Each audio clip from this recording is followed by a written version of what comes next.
À peine désigné pour succéder à Silvio Berlusconi, Mario Monti a entamé ses consultations avec les groupes parlementaires. Objectif, former son gouvernement et définir un programme qui devra être soumis au vote de confiance du Parlement. Mais Mario Monti doit aussi et surtout rassurer les marchés financiers. La tâche du nouveau gouvernement est très difficile.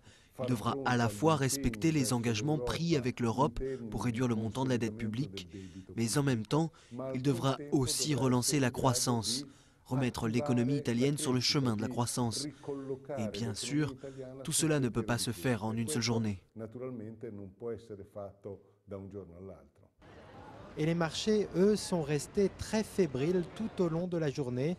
Après avoir ouvert en nette hausse, certainement sous l'effet Monti, la bourse de Milan a terminé la journée dans le rouge avec un recul de 2% à l'instar des marchés européens. Mario Monti reste encore très discret sur son programme. Il a juste promis qu'il serait attentif à l'équité sociale et il s'apprêterait à demander beaucoup de sacrifices aux Italiens. Pour la presse, Super Mario devra surtout faire face aux exigences de la droite comme de la gauche.